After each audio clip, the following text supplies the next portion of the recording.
গিয়েছিলাম, কিন্তু মাঝে মাঝেই রাতে ঘুম ভাঙলে জানালার দিকে তাকাতাম আর ভয় লাগতো। মনে হয় সেই আবার দাঁড়িয়ে আছে, সেই মুখ, সেই বিকৃত হাসি।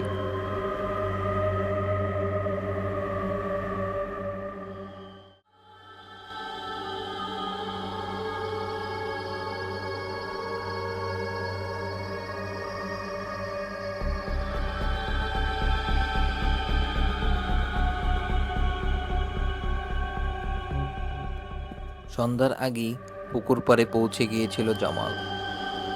মাছ ধরার ঝাঁকি নিয়ে সে প্রায় রোজই আসে গ্রাম থেকে কিছু দূরের নির্জন বাঁশঝাড় ঘেরা পুকুরটায়।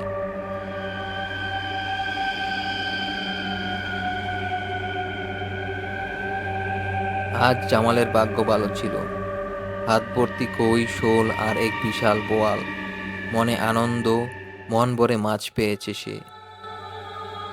পুকুর থেকে বেরিয়ে যখন ফিরছিল, তখন আকাশে রং বদলাচ্ছিল। সূর্য ডুবে গেছে, চারপাশে ধূসর আলো। গ্রামের পথ ধরতে গেলে একটা পুরনো বাঁশবাগান পেরোতে হয়, যেটা দিনের বেলাতেও কিছুটা গা ছমছমে অবস্থা।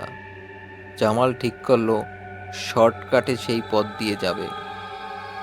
পথটা পথে হাঁটতে হাঁটতে হঠাৎ শুনলো পেছন থেকে পাতার মচমচ শব্দ। সে থমকে গিয়ে পেছনে তাকালো, কেউই নেই। আবার সে হাঁটতে লাগলো। এইবার সে স্পষ্ট শুনল কারো নিঃশ্বাস, ধীরে ধীরে ভারী হচ্ছিল, গা শিউরে ওঠার মতো। জামাল হঠাৎ থমকে গেল। তার সামনে বাঁশবনের মাঝে এক অন্ধকার ছায়া দাঁড়িয়ে, গায়ের গড়ন মানুষের মতো, কিন্তু অনেক লম্বা, অস্বাভাবিক চিকন। মুখ নেই, শুধু দুটি লালচে জ্বলন্ত চোখ ছিল। জামালের হাত থেকে চাকি পড়ে গেল।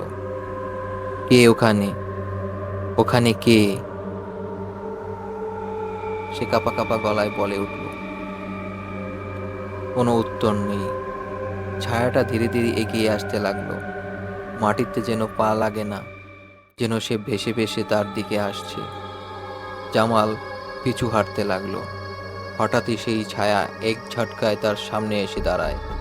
সে দেখতে পেল মুখ বলে কিছু নেই, শুধু এক বিশাল গর্ত, যেখান থেকে আসছে গন্ধ, পচা দেহ, রক্ত আর ধোঁয়ার গন্ধ।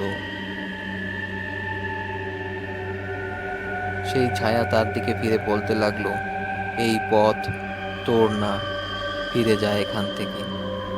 কানে যেন কাঁচ ভাঙ্গার মতো আওয়াজে কথাগুলো ভেসে আসছিল।